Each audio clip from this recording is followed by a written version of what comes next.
Iniciamos algo que deveria alcançar um certo resultado, mas acabou alcançando exatamente o oposto. Nós nos derrotamos desde o primeiro dia. Mas mais importante, e agora admitimos isso, não previmos a resposta iraniana. Achávamos que, ao matar Ali Khamenei, o Irã ficaria sem liderança, como um navio sem capitão no leme, apenas girando sem rumo. Não foi o caso. O Irã tinha um plano e o implementou imediatamente. O plano nos deixou atônitos, porque não imaginávamos que fariam isso. Pensamos que talvez atacassem Israel, talvez atacassem outra coisa, mas eles atacaram tudo. Então nós iniciamos algo, manobramos, e os iranianos viraram o jogo contra nós. E pensamos, droga, eles estão na nossa cola. Agora são os iranianos que estão conduzindo esse navio, porque nós só estamos reagindo. Eles estão implementando um plano que pensaram desde o início. Se prepararam para isso, têm os recursos necessários e estão executando sem desvio. Os Estados Unidos, por outro lado, mudaram o plano 5 vezes em 10 dias. E vamos mudá-lo novamente hoje, porque uma nova realidade econômica está entrando em jogo, algo que não previmos. Não previmos nada disso. Todos vocês pessimistas por aí, quer dizer, eu adoro os neocons. Antes de tudo, eu adoro os neocons gordos, que nunca serviram nas Forças Armadas. Eles são minhas pessoas favoritas, porque só ficam sentados falando sobre coisas que não entendem. E eles dizem, esperem só, vamos reunir uma combinação de forças que vão se coordenar e alcançar um resultado que vai fazer o regime desmoronar por dentro. Trump é um gênio, ele joga xadrez em 5D. Vocês é que não entendem. Só porque parece ruim agora não quer dizer que é ruim. Isso é falso. Vamos chegar lá por baixo. Vai desmoronar. Nós vamos vencer porque somos os fracassos letais. Nietzsche nos disse isso. Eles são apenas idiotas. Não sabem nada sobre guerra. Não sabem nada sobre geopolítica. E talvez mais importante, não sabem nada sobre o Irã. Temos pessoas falando sobre o Irã que não sabem nada sobre o Irã. Temos pessoas falando sobre guerra que não sabem nada sobre guerra. E mesmo assim, temos uma grande mídia que dá status de câmara de eco a essas pessoas. Elas podem sentar lá e falar, fazer transmissões nas redes sociais e tudo mais. E o povo americano, estúpido. Desculpe, mas vocês são estúpidos, cada um de vocês. Com a possível exceção de um punhado de pessoas que estão assistindo ao seu programa hoje. Eu olho para o meu bairro. É apenas um bairro suburbano, pequeno, tranquilo e sonolento nos arredores de Albany, Nova York. Ninguém está em pânico.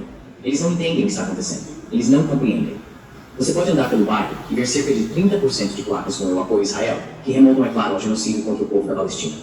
Mas essas são pessoas ignorantes, pessoas estúpidas, que simplesmente vivem suas vidas isoladas da realidade do que está acontecendo. Elas só acreditam nas besteiras que recebem pela TV. E ainda assim, esta manhã elas tiveram um pequeno chamado de despertar, porque é segunda-feira, e eu sei que na sexta-feira a gasolina estava a 3,11 o galão quando eu enchi o tanque. E hoje está a 3,41 o galão, subiu 30 centavos, e até o fim do dia vai subir mais 5 centavos. Até o fim da semana, ninguém sabe onde vai parar, porque o preço do Brent está nas alturas. Por quê? Também não previmos isso. Por mais que nossos militares dissessem, vamos garantir o Estreito de Hormuz, não há como o Irã fechá-lo. O Irã fechou, e não há absolutamente nada que possamos fazer a respeito.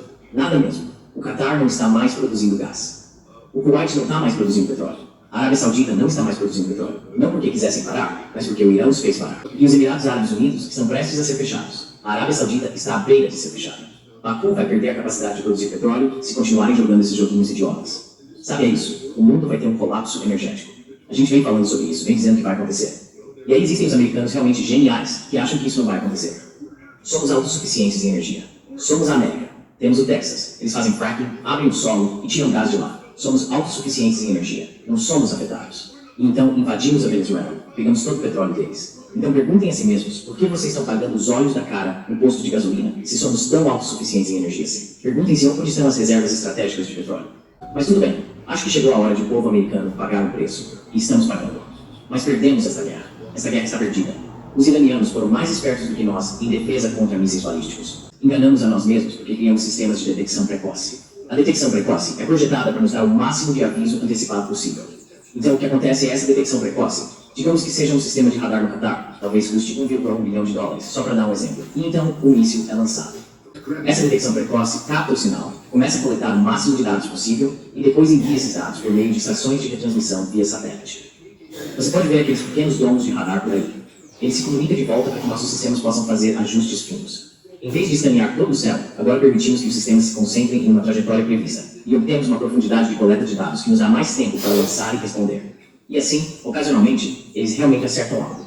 O que os iranianos fizeram foi saturar os céus, coletar os pontos de dados e depois nos cegar. Eles destroem todos os radares usados para coletar dados no início e em seguida destroem todos os links de comunicação. Então agora temos um sistema que não pode funcionar, porque não foi projetado para isso. E a única maneira de fazermos isso funcionar foi colocando esses olhos à nossa frente e nos comunicando de volta. Chamamos isso de domínio de espectro total. E os iranianos nos cegaram. Eles nos tornaram incapazes de falar. Então o sistema está totalmente quebrado agora. Estamos diante de uma disfunção completa do sistema. O sistema de defesa antimísseis que colocamos sobre Israel não funciona. Não pode funcionar. Não vai funcionar, está todo certo. Ah, mas entram os turcos. Veja, os turcos agora têm duas instalações. Eles têm uma em Piri Slik, perto de Diyarbakir. Tem outra, acho que no Kuredik, também perto de Diyarbakir. A instalação de Pirinslik é um antigo local da era da Guerra Fria, usado para rastrear satélites. Em 1997, nós a transferimos para os turcos. E os turcos podem ou não tê-la mantido operacional. Por quê? Como eu sei disso? Porque na Guerra do Golfo, nós, os Estados Unidos, o usamos para detectar lançamentos de mísseis iraquianos e fornecer a Israel a detecção do lançamento, o tempo de voo e o possível ponto de impacto. Então era um sistema valioso. Esse sistema ainda poderia ser usado hoje para rastrear lançamentos de mísseis iranianos. Depois há o de Kuresik. Esse é um grande radar de banda X associado ao sistema THAAD. Supostamente, ele está ligado para fornecer dados aos sistemas de defesa antimísseis Aegis Ashore Mark 41 na Polônia e na Romênia.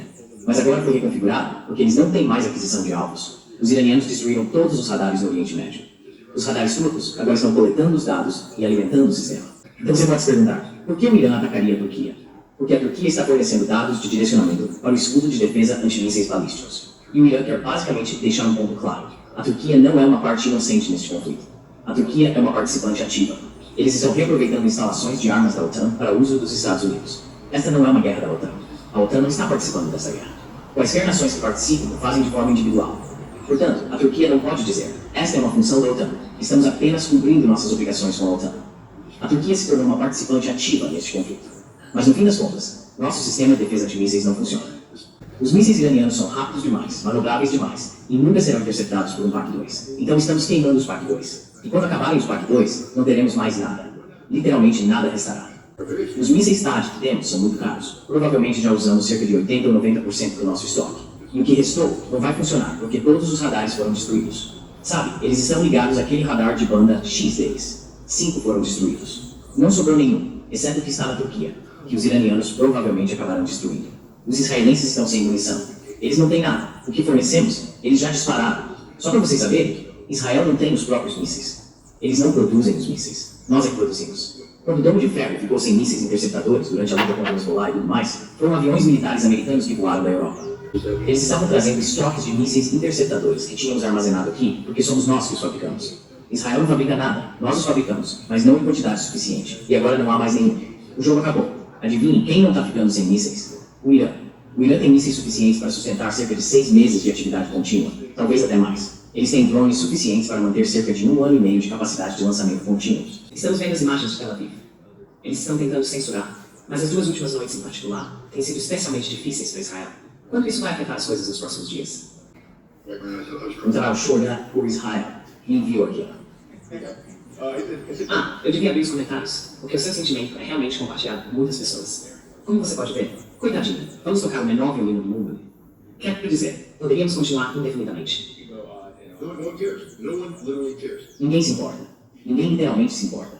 Os israelenses zombaram dos palestinos, zombaram do sofrimento, zombaram do genocídio, negaram o genocídio, negaram o sofrimento. E francamente, o que o Irã está fazendo com Israel agora nem chega perto do que Israel fez com o povo de Gaza. Sabe, o pior ainda está por vir.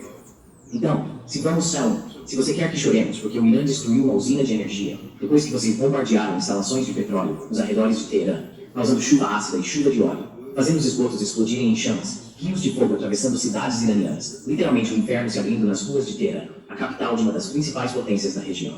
Você quer que a gente chore porque você ficou sem eletricidade? Não. Eu não sei se você viu, mas a residência de Benjamin Netanyahu foi atingida ontem à noite, e a de Ben-Gvir também.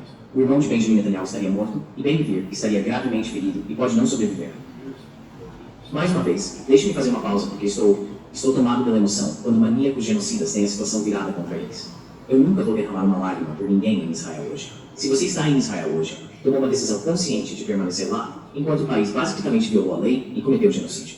Isso significa que você é um participante ativo de uma política geral da grande Israel, o que quer dizer que deseja roubar terras das nações soberanas que a cercam.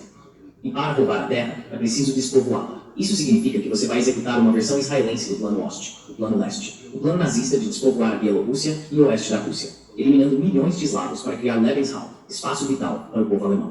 Israel é a manifestação moderna da Alemanha nazista. Eles são nazistas. Isso não é exagero, senhoras e senhores. Estamos falando literalmente das piores pessoas do planeta. Literalmente das piores pessoas do planeta que habitam essa entidade artificial chamada Israel, que já não tem mais direito de existir. Seja o que for que o mundo tenha pensado quando criou Israel em 1948, isso já não existe mais. Porque aquele Israel se tornou um anexo ilegal e parasitário da humanidade. E o fato de o Irã estar no processo de apagar Israel do mapa da Terra, não vou derramar nenhuma lágrima por isso. Se você vive em Israel, saia de Israel. Saia. E quando sair, não leve sua ideologia doentia com você. Vai e junte-se a outras nações. E com sorte, integre-se a elas e viva de forma pacífica, harmoniosa, longa e frutífera. Mas a ideia de uma grande Israel levando uma nação como os Estados Unidos e nações da Europa a cometer atos de genocídio racista, porque é disso que se trata, isso é literalmente sobre o fardo do homem branco. E se você é árabe e não sabe disso, se vive nas nações do Golfo e não entende que é visto como um ser humano inferior aos olhos dos israelenses, quero dizer, eu, como americano, um americano branco, sei disso. Sou um boi. Eles me disseram na cara, você é subhumano. Ok, entendi. É por isso que eu te odeio. E vou lutar contra você, porque ninguém quer ser chamado de subhumano. Mas sabe, imagine ser árabe, sabendo que seu governo se ajoelhou diante de Israel, sabendo que concordou com os acordos de Abraão, que perpetuamente subordinam os Estados Árabes do Golfo a uma grande Israel, sabendo que permitiram que Israel desse as ordens, sabendo que Israel os arrastou para uma guerra que agora vai destruir suas economias. Eu não ficaria muito feliz. Há relatos de pessoas nas ruas do Bahrein tentando derrubar o rei. Por favor, façam isso. O modelo que vocês deveriam usar é o mesmo que foi usado contra os hashemitas no Iraque. Sim, desculpe. Isso significou que a família foi eliminada, massacrada e arrastada pelas ruas. Mas, basicamente, é isso que deveria acontecer com famílias reais e legítimas que governam apenas porque são subprodutos, sabe, do colonialismo britânico na região. Elas não têm legitimidade para governar. Não foram ungidas por Deus. Não foram escolhidas pelo povo. Foram escolhidas pelos britânicos. E os britânicos continuam a manipulá-las. E agora os Estados Unidos assumiram o controle. Agora Israel assumiu o controle. Então, basicamente, o povo árabe do Oriente Médio é governado por líderes que permitiram ser subordinados a atores neocoloniais, sejam eles britânicos, americanos ou israelenses. Essa é a verdade. A única nação que não faz isso é o Irã. E é por isso que estamos atacando o Irã. Porque o Irã não joga o jogo. O Irã é um Estado soberano. O Irã faz o que o povo iraniano quer que ele faça. E eles têm um governo apoiado pelo Vietnã. E agora isso nunca é gabaritos. Acredito que nas últimas 12 horas liberou parte de suas reservas e os preços caíram. O Wall Street Journal disse que não. Ainda vai subir para $200 o barril se a situação persistir. E o Irã, o porta-voz da Guarda Revolucionária, disse: vocês estão prontos para isso? Porque eles estão claramente preparados para garantir que isso aconteça. Então eu só quero mostrar a resposta de Donald Trump a isso, porque agora está sendo exibida pela grande mídia ocidental. Os preços do petróleo a curto prazo, que cairão rapidamente quando a destruição do Irã e a ameaça nuclear terminarem, são um preço muito pequeno a pagar pela segurança e pela paz dos Estados Unidos e do mundo. Só todos pensariam diferente. E agora ele realmente enganou muitos, pelo menos na grande mídia. Dor de curto prazo para ganho de longo prazo. Dor de curto prazo para ganho de longo prazo. Vamos passar por alguma dor de curto prazo para obter ganhos a longo prazo. Dor de curto prazo para ganhos a longo prazo. Alguma dor de curto prazo? Sim, mas teremos um ganho de longo prazo. Um pico de curto prazo para um ganho de longo prazo. Alguma dor de curto prazo para os consumidores americanos. Talvez tenhamos que lidar com isso no curto prazo. Então, Scott, esse vídeo é apenas metade da história. É assim que está o ambiente político nos Estados Unidos, já que tudo que você disse, tudo que você descreveu sobre a retaliação do Irã, sobre como está indo a guerra de agressão entre os Estados Unidos e Israel, e todos os efeitos que se espalharam pelo mercado de petróleo, essa é a resposta nesse momento. É engraçado. Eu acabei de ir ao cinema neste fim de semana. Não lembro se o nome era Don't Die ou algo assim. Mas é um ótimo filme sobre IA. Pessoas viciadas em olhar para o celular, para o fim do mundo, tudo isso. Mas dá pra pensar que o que acabamos de ver parecia parte de um roteiro de filme de Hollywood muito ruim. Quero dizer, sabe, nós deveríamos ser americanos. Temos liberdade de expressão, cara. Nossos cérebros funcionam, supostamente. E deveríamos estar acima disso. Esse é o tipo de besteira em que não deveríamos cair. As outras pessoas ao redor do mundo caem nisso. Os nazistas caíram naquela propaganda. Mas nós não podemos, porque somos americanos. Americanos são espertos, somos educados. E sabe, nós acreditamos na liberdade. A liberdade nunca nos permitiria nos tornar escravos obedientes de uma declaração de propaganda unificada empurrada pela grande mídia controlada pelo governo. O governo não pode nos controlar. Somos americanos. Somos melhores do que isso. Oh meu Deus, somos as piores pessoas do mundo por causa disso. Quero dizer, se você é americano e está assistindo TV e ouve alguém dizer dor de curto prazo para ganho de longo prazo, antes de tudo, é um pouco forçado, um pouco superficial. Aconteceu uma vez. Eu digo que vocês precisam trabalhar nisso, pessoal. Isso é uma má redação. Mas então eles repetem e repetem e repetem. E de repente você percebe que literalmente não temos uma imprensa livre. Eles estão apenas improvisando como um músico de jazz. Só que um mau músico de jazz. Vamos olhar a diferença entre o Irã e Israel. O Irã tem cerca de 91 milhões de habitantes. A maior cidade é Teherã, com entre 10 e 12 milhões, dependendo de com quem você fala e qual é a fonte. Mas além disso, o Irã não tem muitas cidades com populações superiores a 1 milhão, certo? Então você tem o restante, digamos os 75 ou 80 milhões de pessoas que sobraram, realmente espalhados pelo país. Eles não estão concentrados em uma única área. É que se o objetivo dos Estados Unidos com ataques militares é tentar atingir o máximo possível da população, o fato de 70% ou 80% da população iraniana estar espalhada pelo país faz diferença. Em Israel, cerca de 75% da população, talvez mais perto de 80%, está concentrada em Tel Aviv e Haifa. Então, ao contrário do Ocidente, que precisa atacar literalmente centenas de alvos diferentes em um esforço para minar a vontade do povo iraniano, o Irã só precisa atingir 2. E eles têm feito isso repetidamente, dia após dia. Os israelenses estão sofrendo. Eles estão enviando sinais, querem um cessar-fogo, mas dessa vez não vão conseguir um. Em junho passado, durante a guerra de 12 dias, o Irã estava disposto a considerar um cessar-fogo, porque tinha indicações dos Estados Unidos de que o país levaria a sério as negociações dali em diante. Acontece que os dados Zones mentiram novamente, e é por isso que, à medida que isso continua, a guerra de atrito que começou na semana passada ainda está em andamento. Ninguém teria imaginado que o Irã derrubaria aqueles 5 radares, o TSP e o FPS. Ambos são, como você sabe, incrivelmente caros. Um custa cerca de 500 milhões de dólares e o outro mais de 1 bilhão. Acho que pelo menos 2 dos TSPs, eles chamam de TIPSI, foram destruídos e 3 das unidades FPS foram eliminadas. Isso cegou tanto os Estados Unidos quanto Israel. No passado, Israel teria talvez um aviso de 30 minutos. Ei, mísseis a caminho. Agora não. Eles estão recebendo talvez um aviso de 1 minuto antes do impacto. Assim, os Estados Unidos foram efetivamente privados de sua capacidade de radar, o que afeta suas outras operações militares, pelo menos no lado defensivo das coisas. E agora eles não podem mais operar a partir dessas bases. Isso está se tornando insustentável. E o fechamento do Golfo Pérsico ao tráfego marítimo significa que a capacidade da Arábia Saudita, mas especialmente do Catar e dos Emirados Árabes Unidos, de continuar vivendo normalmente, acabou. Eles estão enfrentando graves escassezes de alimentos em uma semana e, possivelmente, falta de água devido ao ataque ocorrido à usina de dessalinização iraniana. O Irã prometeu que vai responder na mesma moeda. Assim como o Irã havia alertado, não ataquem nossas instalações de petróleo. O que fizemos? Os Estados Unidos atacaram o Irã. Ou acho que foi Israel que atacou a instalação de petróleo.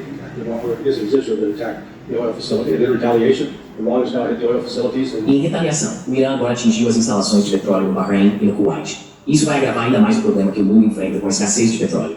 Os Estados Unidos dobraram a aposta, tornando a situação ainda mais grave. Eles atacaram petroleiros iranianos, ouvi dizer que já são 3, e os explodiram ou afundaram. Além dos danos ambientais que isso vai causar, isso também retira mais petróleo do mercado. Então, estaremos diante de uma crise econômica global, em plena escala. Sabe, temos evidências históricas da Guerra do Yom Kippur, em 1973, e depois, do ataque da Rússia à Ucrânia, em fevereiro de 2022, o início da Operação Militar Especial. Em ambos os casos, o preço do petróleo disparou bastante. Mas quando disparava alto nessas ocasiões, o petróleo ainda estava sendo extraído do solo. O petróleo ainda estava sendo carregado nos navios. Os navios ainda conseguiam sair navegando do Golfo Pérsico. Agora não. Isso mudou completamente. Não há nada. Eles estão interrompendo a extração porque só podem armazenar uma certa quantidade. E quando os tanques de armazenamento ficam cheios, precisam desligar as bombas de fato. Não está saindo nada do Golfo Pérsico. Quer dizer, aqueles 21% que você contava, sumiram. Isso está ajudando enormemente a Rússia. Quero dizer, a economia russa vai simplesmente decolar com esse dinheiro extra que está chegando. A Índia está em apuros, e Modi, de forma tola, achou, bem, não sei o que estava pensando, mas decidiu que seria uma ótima ideia ir a Israel e colocar os lábios firmemente no traseiro, no bumbum do primeiro-ministro Netanyahu, bajulando, se curvando e se humilhando como um servo doméstico. Sabe, como chamá-lo de indiano da casa. Pat Holmes, Eastpalor, etc. Esse não vou dizer por tipo Harrison, Mentor, Alice Sector. E então, quando o ataque ao Irã aconteceu, ele não disse uma palavra, nem uma única palavra. Mas agora eles percebem, meu Deus, 80% do nosso petróleo vem do Golfo Pérsico. O que vamos fazer? No passado, a Índia jogava esse jogo em que dizia aos Estados Unidos, vamos parar de comprar petróleo russo. E depois, nos bastidores, dizia aos russos, olha, estamos sob essas sanções, mas vamos comprar o seu petróleo. Só que vocês têm que nos dar um desconto. E então, a Rússia dizia, bem, daremos um desconto. Pois bem, essa vez depois de se comportar de forma completamente bajuladora e subserviente, Modi agora percebe, meu Deus, nosso suprimento de petróleo foi cortado. Nós precisamos de petróleo, precisamos de gás natural e liquefeito. Então eles voltam-se para a Rússia. E veja, os Estados Unidos mudaram de posição. Em vez de dizer, vocês têm que seguir todas essas sanções contra a Rússia, disseram, estamos retirando as sanções para que a Rússia possa agora vender petróleo. E a Rússia disse à Índia, ei, bem-vindos de volta, felizes em ajudar vocês. Mas, lembram daquele desconto? Antes dávamos um desconto de 3 ou 4 dólares por barril. Então, em vez de pagar 59 dólares, vocês pagavam 55. Pois bem, agora o custo subiu para 85 dólares o barril e vocês vão ter que pagar um prêmio de 5 dólares. Agora, garanto a vocês, se a Índia não tivesse ido a Israel, se não tivesse basicamente traído o BRICS, a Rússia teria feito um acordo com eles. 94% do petróleo deles vem do Golfo Pérsico. E apesar das promessas de Trump de que vão abrir o Estreito de Hormuz, não vejo como, porque não é como se o Irã estivesse lá com uma fila de barcos dizendo, você tem que parar, não vai passar por nós. Eles já avisaram, qualquer um que tentar passar por aqui, eles vão afundar, e é isso que tem feito. Você acha, Larry? Você acha que eles têm uma solução para o que está acontecendo no Estreito de Hormuz? Porque o presidente francês Macron declarou que a França está planejando uma missão puramente defensiva para reabrir gradualmente o Estreito de Hormuz. E também, enquanto falamos, estamos organizando uma missão puramente defensiva. Trata-se de uma missão de apoio, cujo objetivo é trabalhar com outros estados europeus e não europeus. A meta, assim que possível, uma vez que nos retiremos da parte mais intensa do conflito, é fornecer escoltas para navios cargueiros a fim de reabrir gradualmente o Estreito de Hormuz, que é naturalmente uma passagem para o comércio internacional, mas também para o gás do norte que deve poder sair da região. Portanto, estamos trabalhando nessa missão e a preparando com nossos parceiros. Isso ocorrerá de forma ordenada e já começamos a discutir o assunto. É uma missão pacífica, defensiva, uma missão de apoio, mas essencial para nossas economias e para a economia global como um todo. Eu não vejo nenhuma política envolvendo a Europa neste momento no Irã, por exemplo. E não vejo os Estados Árabes sequer considerando os europeus como uma opção viável para dialogar. É por isso que eles estão conversando com Vladimir Putin. Não estão conversando com os europeus. E de alguma forma, eles acham que podem fazer algo no Estreito de Hormuz. Qual é a missão, na sua opinião? Acho que ele é, você sabe, conhecido por ser usuário de cocaína. Talvez esteja sob efeito de cocaína. Então vamos seguir o cenário. É assim que a situação mudou ao longo de bem 39 anos. Sim, vamos voltar a 1987. A guerra Irã-Iraque está em andamento. E o Ocidente, particularmente os Estados Unidos, está oferecendo amplo apoio ao Iraque. O Irã está lutando praticamente sozinho. E por isso, tentou interromper o fluxo de petróleo do Golfo Pérsico como forma de pressionar o Ocidente. Eles começaram a colocar minas. Tinha um navio chamado Iran Najjar que estava lançando minas lá. Então, o que o Ocidente fez foi montar uma barcaça flutuante de serviços petrolíferos chamada Barcaça Hercules. Uma unidade dos Navy SEALs com helicópteros do 160 graus Esquadrão de Operações Especiais da Força Aérea foi destacada para essa barcaça. E como eu sei disso? Porque um bom amigo meu era o comandante dessa unidade. Ele era tenente-comandante na época. Eles realizaram operações militares contra o Irã. Bem, o Irã não tinha mísseis naquela época. Realmente não tinha essa capacidade. Tentaram atacá-la com lanchas de patrulha, mas foram repelidos. Hoje a situação é diferente. Qualquer um desses navios franceses navegando por lá, o Irã tem mísseis antinavio escondidos em cavernas ao longo de sua costa. Tem drones. E veja bem, ninguém no Ocidente tem a capacidade de derrubar todos esses drones. Simplesmente não tem. E os drones podem causar danos significativos a esses navios. Se houver um combate prolongado, não haverá seguradora no mundo que permita que um navio passe por ali, então eles vão continuar parados. Mas o fato é que tanto o Catar quanto os Emirados Árabes Unidos vão ficar sem comida, porque dependem fortemente dos navios que trazem alimentos de outros países. E se o Irã continuar retaliando contra as usinas de dessalinização, porque os Estados Unidos e Israel atacaram uma usina iraniana de dessalinização ontem, então os árabes do Golfo estarão completamente perdidos. Eles vão ficar sem água. Será uma catástrofe humanitária em andamento. Os Estados Unidos, Donald Trump em particular, sabem o que está acontecendo em Israel agora. Porque nós não sabemos o que está acontecendo lá. Nenhuma filmagem está saindo de Israel. E hoje, de alguma forma, vimos esses vídeos mostrando que eles estão removendo as câmeras de segurança, sabe? Todas essas câmeras. Talvez para evitar serem hackeados, ou para impedir que as pessoas relatem a devastação, a realidade do que está acontecendo. Eles simplesmente censurando tudo em Israel. Just censoring everything in Israel. Yeah, and why? Why? Por quê? Porque, cara, nos dizem estão arrebentando e anotando nomes. Estamos derrubando 90% dos drones. Esses iranianos não conseguem nos atingir. Ótimo, mostrem pra gente. Sabe, se for esse o caso, eu teria repórteres do mundo todo aqui. Pessoal, deixa eu mostrar pra vocês. Vai ser um grande show de luzes. Vocês vão ver como estamos destruindo o Irã. Eles são completamente ineficazes. Mas não é o caso. É exatamente o oposto. Em contraste, olhe pro Irã. A CNN quer entrar? Tudo bem. Aqui entrem, façam uma reportagem. Eles não têm sensores persas andando atrás deles. Eles disseram, não, você não pode dizer isso. Não filme isso. Mas o Irã disse, filmem tudo. Mostrem o que o Ocidente está fazendo com o povo iraniano. Que eles não estão atacando alvos militares, estão atacando civis. Isso é a definição de terrorismo. Então você vê que eles estão tentando desligar todas essas câmeras, controlar o que é postado nas redes sociais. O TikTok costumava ser um lugar onde se podia ver o que estava acontecendo. O Instagram ainda está funcionando, e o X também. Então ainda há um pouco de informação passando. Vamos supor que finalmente a Rússia ou a China tragam algum tipo de sanidade para o país inteiro, para esse caos que está acontecendo agora. Como você vê esses Estados Árabes nesse tipo de política, se eles decidirem fazer algo sobre a Ásia Ocidental? O que eles querem dos Estados Unidos? O que eles queriam dos Estados Unidos? E o que eles querem com o passar do tempo dos Estados Unidos? What do they want as time goes by from the United States? Você quer dizer o CCG? Yeah, exactly. Because I see Sim, exatamente. Porque eu vejo essa guerra, não importa qual seja o resultado, essa guerra está mudando drasticamente a mentalidade da liderança nesses países. As pessoas não estavam satisfeitas com seus líderes ou suas políticas, especialmente na Ásia Ocidental. Mas agora a realidade está atingindo-as. Isso não é apenas sobre Gaza, é sobre a sobrevivência delas. Gaza. Is there someone? Yeah, well, they had counted on the U.S. É bem, eles contavam com o guarda-chuva de segurança dos Estados Unidos. A tempestade chegou e o guarda-chuva não funciona. Está cheio de buracos. Então essa guerra vai acabar eventualmente. E acredito que terminará em um acordo negociado que beneficie o Irã. Quero dizer, o Irã terá sofrido perdas terríveis. Não quero minimizar isso. Mas os Estados Unidos não vão conseguir impor sua vontade aos seus titãs. Não vai ser uma rendição incondicional. Não vai ser Ulysses S. Grant dizendo a Robert E. Lee como as coisas vão ser. Não vai ser Juan Paulo sentado com os soviéticos, sendo informado do que deve entregar. Exatamente o contrário. O Irã, ao controlar o Estreito de Hormuz e usar isso como alavanca econômica, agora se posicionou de forma que o Ocidente será forçado a dar ao Irã o que ele quer, se quiser reativar o sistema econômico internacional, com o petróleo voltando a fluir do Golfo Pérsico.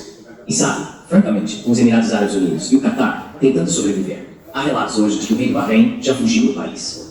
Então veremos o que acontece no Kuwait. O Departamento de Estado dos Estados Unidos ordenou o fechamento da Channel Americana na Arábia Saudita. Isso é importante. Então, mais uma vez, os Estados Unidos estão se retimendo do Golfo Pérsico. The U.S. diplomatically is pulling out of the Persian Gulf. And if you pull out your diplomatic personnel, Who do E se these? você retirasse o pessoal diplomático, com quem os líderes sauditas vão conversar? A Rússia não está se retirando. A Rússia está lá para dialogar. E eles vão perceber que não é só a Rússia, mas também a China. Rússia e China são os países que têm a capacidade de permanecer e, de fato, têm a capacidade de proteger esses países, não os Estados Unidos. No futuro, eles estarão protegendo esses países contra Israel. Mas, novamente, China e Rússia têm essa capacidade. Os Estados Unidos, politicamente, não podem fazer isso, porque os diferentes grupos sionistas que tentam comandar as coisas aqui controlam Trump. Há alguém nos Estados Unidos perguntando a Donald Trump qual é o ganho geopolítico ou econômico desse tipo de guerra contra o Irã. Se o resultado for o que você mencionou, que o Irã está sendo atingido por bombas americanas, o que todos sabemos pelas imagens, mas Israel também está sendo atingido da mesma forma, então, na minha opinião, os Estados Unidos terão que ajudar a reconstruir Israel depois dessa guerra.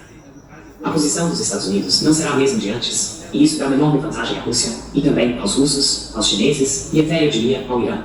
Essas questões são importantes para os políticos nos Estados Unidos. Sim, as atitudes políticas em relação a Israel estão mudando, com certeza, e não de uma forma boa para Israel. Gavin Newsom, outro dia, tipo 2 semanas atrás, estava dizendo coisas bem conciliatórias sobre Israel. Agora não mais. E há, sabe, esses memes sociais surgindo sobre tornar Israel grande novamente, às custas de tornar a América grande novamente. A opinião pública está se voltando contra Israel. E quanto mais Israel realiza ataques e tenta reprimir ou punir pessoas que são antisionistas, isso acaba se voltando contra eles. Vi no fim de semana que Candace Owens fez um comentário incentivando os americanos. Não deixem seus filhos e filhas se alistarem nas forças armadas para serem usados como bucha de canhão por Israel. Concordo com ela 100%. Bill Ackman, com quem também tem contato, atacou Candace Owens, chamando-a de uma antissemita vil. E sabe, anti-norte-americana. Disse que ela deveria ser processada. E no fim das contas, o Ackman é só um covarde. Sabe, ele é bilionário, tem muito dinheiro, acha que é durão, mas não é. Ele tem medo da Candace. Então, o projeto sionista está felizmente em sérios apuros. E sabe, uma vez que se livre dessas bobagens sionistas, em que esses colonos podem andar por aí atacando palestinos que habitam aquele território há séculos, e depois atacá-los para tentar expulsá-los de suas casas. Uma vez que esses colonos sejam contidos, então há uma chance de a normalidade voltar. Mas, novamente, o que aconteceu como consequência dessa guerra é que quanto mais os Estados Unidos tentam punir o Irã, maior é o dano à ordem econômica internacional. E a capacidade dos Estados Unidos de manter a supremacia do dólar está se esvaindo.